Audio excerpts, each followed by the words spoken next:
Hello there, beautiful people. Welcome back to my channel. My name is Nyasha, and today we have my Q2 wrap up.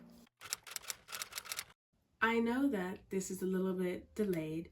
It should have been coming out in June, but I was away in the month of June, so I wasn't able to film like I usually did. So if you guys have noticed that, I'm really sorry. We're gonna get back to regular uploads soon, especially because I'm currently on my summer break. So yeah, I just really appreciate the patience you've had with me, and if you stuck around, then I really do appreciate you. But if you're new, welcome to my channel. We talk about books, we talk about life, we talk about everything.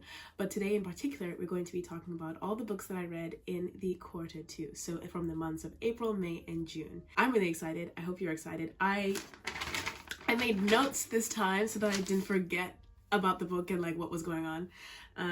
So yeah, we're just gonna get into it. I'm gonna put my stats up of all the books that I read and all the nitty-gritty of my reading stats really from this quarter.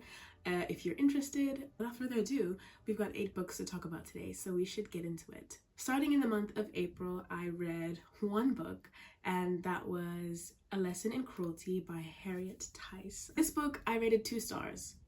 It was not for me, okay? It was really not for me. I wrote in my notes that I don't remember a thing low-key. All the different plots that were supposed to be intertwining, they weren't engaging. I didn't like any of the characters, and I didn't feel like supporting any of them either. And so it just really fell flat for me as a book. I was really excited, but it just did not do anything. If you're wondering, I'm gonna try and give a brief synopsis of what the book is about. Like I said, I barely remember, and if I don't remember the book, I'm not going to go out of my way to try and remind myself. Lesson in Cruelty is a mystery, sort of thriller-ish book, and you follow the lives of 3 different women who are sort of connected by this one thing, this one body, I'm pretty sure. That's all I'm going to say, because if you want to know, like if you want to go out and read the book, go ahead, and I don't want to spoil it for you, but I would not recommend it. I love reading the mystery and thriller genre, and I think that if you get it right, it can be phenomenal. And if you get it wrong, even just the slightest bit, it's really bad. It's really bad, and that's unfortunately how that book fell for me. I just really didn't enjoy the story, and I thought it was a little bit bland and boring, and I just didn't see the point of it. So that's why it ended up getting 2 stars. So sadly, that was all that I read in April. Not a great start to the next quarter. It's okay, because in the month of May, I managed to read 3 different books, and I really did enjoy myself, if I'm being completely honest. The first book that I read was Once Upon a Broken Heart by Miss Stephanie Garber. This book I gave 3 stars. I thought that, because this is a series that comes technically after the Caraval series. So if you know the Caraval series by Stephanie Garber, that's a pretty popular series. This one comes afterwards because it follows one of the same characters in that book. It sort of gives his life story, that sort of thing, with a new protagonist. Okay, so yeah, I thought that it was an okay fantasy book. Like, it wasn't anything breathtaking, nothing very insane. My main gripe with this book was the fact that it felt eerily similar to Caraval, like the first book of Caraval, and like just the series in general. And I know that it's like difficult because, you know, it's sort of set in the same world, you're dealing with some of the same characters, but you're just following someone else, so it's hard for them to be completely separated. But I just felt like there were way too many things that felt like they happened the same way that they did in Caraval, and so that just made me feel like, Miss Garber, Miss Stephanie, you are writing the same book just from a different character. Like, the main issues that I had, like, was the plot of this book is that Evangeline, the main character, she has to basically move locations for the story to start. And that's low-key the same thing that happens in Caraval. And like, just the dynamic with the fact that Evangeline has a sister, and their dynamic and their parents' dynamic, it just felt all way too similar to Caraval, and I just couldn't get that out of my head. So I wonder if I like hadn't read Caraval, if I would have enjoyed this a lot more, because when I read Caraval, like that as a series, I think overall it gets a 3.5 as well. This series, as you'll see, is pretty much the same. So I don't know if it's just the way that Stephanie Garber writes, or the fact that the stories really just aren't that crazy, but yeah, this book got 3 stars. It wasn't terrible.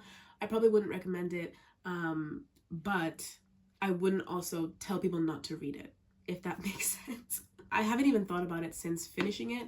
And yeah, I really do love the cover though. Like, it's so stunning. It's beautiful. It's just, the story inside was just a little bit, it was subpar.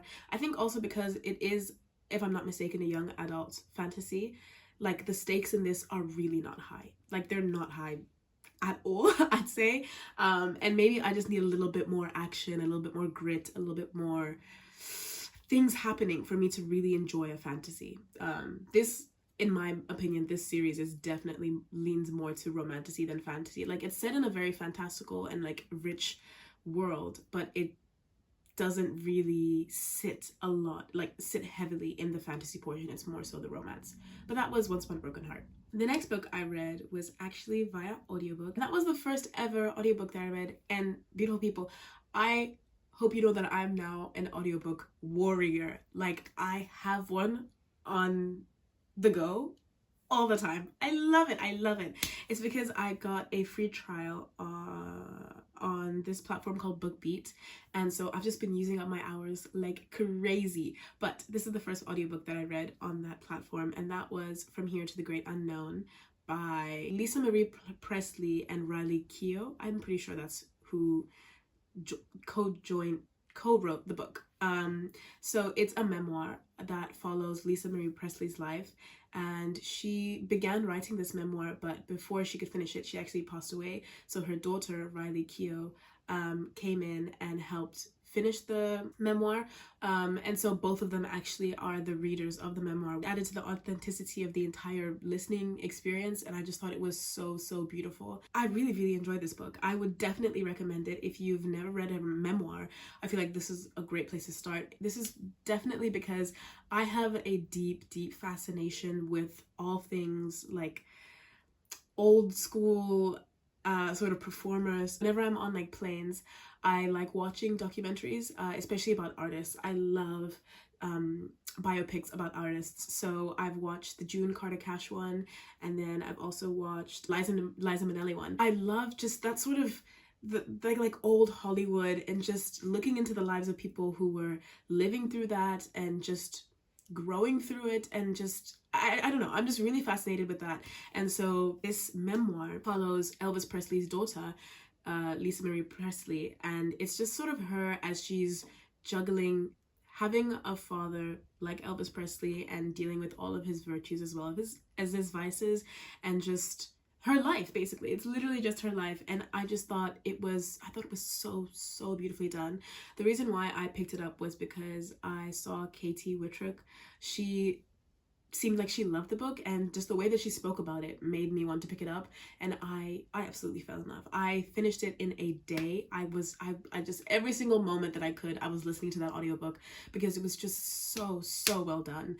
And then I didn't rate it because I don't want to rate someone's life, but it was a really good memoir, and I would definitely recommend it. Check it out. Even if you don't like memoirs, I just feel like it was so interesting, and I just love seeing how people deal with, you know, stardom, addictions, just the paparazzi, just everything, because it breeds a completely different type of person, you know what I mean? And so I don't know, I really enjoyed it.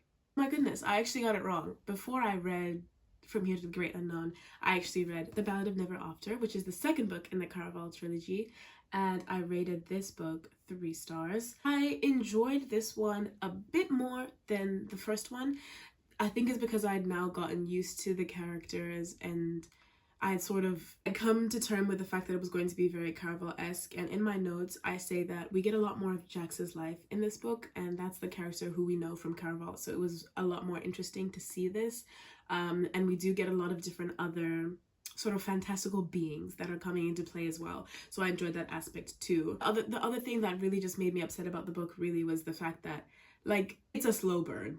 The romance in this, so for me saying, oh my gosh, the first book, like, it leans more romantasy, it's a slow burn, guys. Like, slow, as in 3 books later they're only kissing or something like that, you know what I mean? Like, it's a really slow burn romance, which I mean, it kind of means that you can get really connected to the characters, but I feel like you don't even have that chance because they it just felt like all of their interactions were at a very like surface level. And I didn't see it. I didn't see it. I was not loving it. And so yeah, the romance in this isn't even enough for me to recommend it to people as like oh, the romance in this is to die for, despite the fact that it is such a slow burn. Like, slow burns are usually supposed to be really good because it's like, you know, you get these little crumbs, these little morsels of them interacting, and you just want more. You're craving and aching for more. This was not giving that. It was just giving, do they like each other or do they not? Like, do they want to be together? No? Oh, they do? Oh, okay. Like, that's how I have felt reading it. Like, yeah, sure, sometimes they had cute moments, but it was so outweighed by the fact that the main character infuriated me so much. And so I was like, I don't care about you and your romantic interest. I really don't. So yeah, I don't want to speak more about this because I feel like I'm going down a negative route, a negative path with the way that I feel about the series, when really it is an okay series. It is an okay series. It's just not the best. So those are the 3 books that I read in May. And then in the final month, in June, I read 4 books. This was my best reading month because I went on to school holidays, so I had a lot more time to read. The first book that I read was the ending to the Once Upon a Broken Heart trilogy, which is A Curse for True Love by Stephanie Garber. This book I gave 3.5 stars. I think that this is the best book by far, just because I feel like the activity and whatever happens in the book is the most engaging in this book, and I feel like it has the highest stakes. They're not high, mind you. The stakes are really not high, but it has the highest stakes compared to the other 2 books. I didn't like actually the trope that we begin this book with, which technically it would be an issue with the second book, because we end the second book with this trope, and I don't like it. I don't like this trope at all. And so going into this 3rd book, I was like, if that trope is not sorted out with, or dealt with, if that issue is not dealt with by the halfway point, this book is getting 2 stars. But luckily it was resolved, and it meant that I didn't have to DNF the book. But yeah, I really, really do not like that trope at all.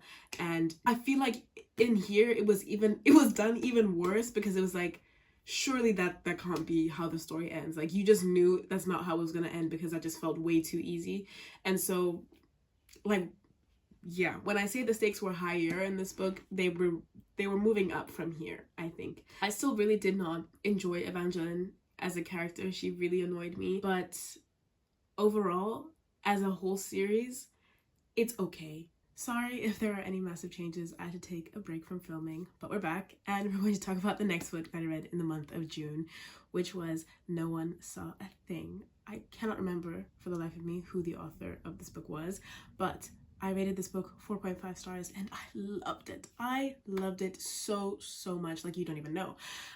It's a mystery thriller, and it follows basically this family as they're on a trip down to London, and the mother takes her 3 children into the city centre, taking the tube, the London Underground.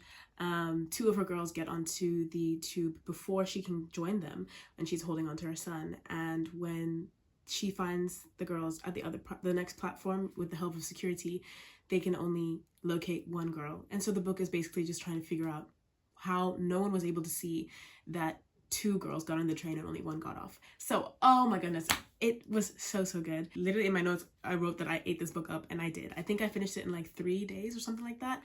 I was reading it electronically, and I just kept tapping. I was like, I just want to know what comes next. What seems like such a simple plot from the beginning unravels and just like turns into this brilliant branching of different storylines and interactions that is just so well done. And I think there's also something so engaging about having a mystery book that takes place like over 1 or 2 days, because everything just seems like it's high stakes, and just everything has that like that sense of urgency, you know. And when there is that sense of urgency when it comes to mysteries, I just feel like it adds that extra bit of thrill, and I love that about this book as well. There was also the fact that the writing was so palatable, and it was so engaging. It was quick and easy to get through, and it didn't distract from the actual storyline. But I think probably the best part of this entire book was the fact that the characters were all so unique and so different, and they were just so messy. They were so messy, and if you know me, you know, on this channel, we love a good bit of mess. And the mess that was in that book, oh, it was a beautiful mess. It was so, so good. I loved it so, so much. Every single time we were introduced to a new character, a new place, a new location, a new something else, even just in this very contained world and this, like, the contained mystery that we were in, it was just so, oh, it was so good. Like, if there's a mystery that I will recommend, it's definitely That's Not My Name and No One Saw a Thing, because those two are just, they're just done so well, so well. Unfortunately, the next book that I read didn't go down as well as the previous mystery, so I listened to another audiobook. It was called It's Always the Husbands by, once again, I do not know the author of this book, but I rated this book 2 stars. I did not really enjoy it. I also could not tell you what the plot was. In my notes I just wrote that it was a little bit of a waste of time because it was a boring plot and it was very predictable. I also thought that it was a very low stake mystery, which I guess is kind of to be expected because it was like a family sort of mystery, so it was like a lot of drama in between parents and mothers and fathers and like school drop-offs. That was the sort of environment of the mystery. So I get that people weren't being murdered or like stabbed every now and then, and it's not that I look out for that, but it's like, you know, I love a bit of stakes when it comes to the books that I'm reading. I just feel like the story felt a little bit predictable. Not really worth me discussing it a lot because I didn't really enjoy it that much. Just kind of fell into the background once I finished the book. I didn't really think much about it. Even while I was reading it, I wasn't that invested in finding out what was happening. And like I said, I think the main issue with this was that it was really, really predictable, and like the plot twists and turns weren't that engaging at all for me. So unfortunately, I had to give that book 2 stars. I didn't have to, but unfortunately, I gave that book 2 stars. Final book that I'm here to talk to you guys about is Rewind It Back by Miss Liz Tomford, and I rated this book 4.5 stars. Guys, can we all just give a moment of silence to the fact that the Windy City series is over? I cannot believe it. I refuse to believe it, actually. I cannot believe that this series is over. If you're new to my channel, I am a die-hard Windy City series fan. I have read every single book in the series. I own every single one except for Play Along, I think. Actually, oh no. Actually, I don't remember which one I don't own. I love them so much. I love the found family aspect. I love all the characters. The type of romance that's in it is just like, it's like so comforting, and the tropes are always so different in each book, but you just find yourself just getting so invested in these characters' lives, and not only just the romance that is forming, but also like their individual lives as well, because most of the time, well, not most of the time, every single book follows it's like a sports romance. So we have hockey players, we have baseball players, and I think those are the only, oh, and a basketball player. Yeah, we have those 3 sports have a book. It's just so good. Like I just always have a good time when I'm reading it. Liz Tomford knows how to write good banter between romantic interests, but also just banter between that found family, those friends. Like, I just really feel like such a wholesome world that was created.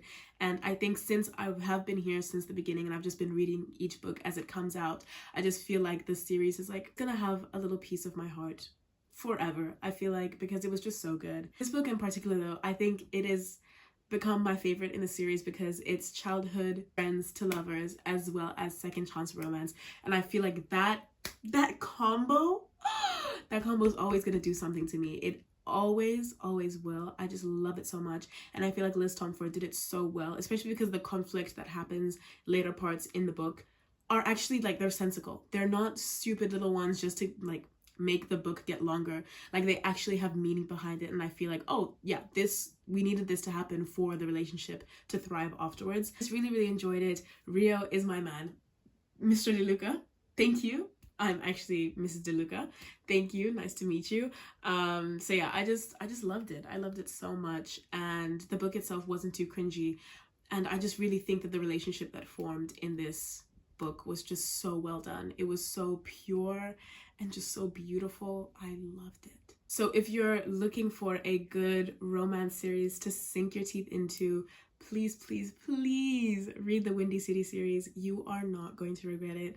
Like I said, they're easy to get through. They can be a little bit long, especially the first book, Mile High is long for I don't even know what reason, but it's a great old time. You will enjoy yourself. And if you don't, it's okay. You don't have, don't let me know. I'm just gonna stay in my lovely little blissful pocket of love and just adoration for these characters and this world and the city of Chicago, even though I've never been. I loved it. Okay, so those are all the books that I read in Q2. I think that it was a really great reading quarter, and I cannot wait to see what I've got in store for next quarter. Stay connected to my channel so that you'll be able to find out what I end up reading in the next quarter. See if, you know, I find another 5-star read, not another, but if I find a 5-star read, because I haven't had one since Feb or March. I haven't had one in a while, and I'm really hoping that I can get a 5-star read. The book that I'm currently reading now, actually, I feel like it might be a 5-star, but I don't want to jinx it just yet. So yeah, so those were the books that I read. Thank you so much for watching this video. I hope you enjoyed hearing my thoughts about the most recent books that I've read, and if you have any opinions, feelings, thoughts about any of the books I spoke about today, please leave your thoughts in the comment section below, and I would love to start up a conversation about them. I have a lot of fun bookish videos planned, and I hope to see you guys there. But that's all for today's video, and I cannot wait to see you in my next one. Bye!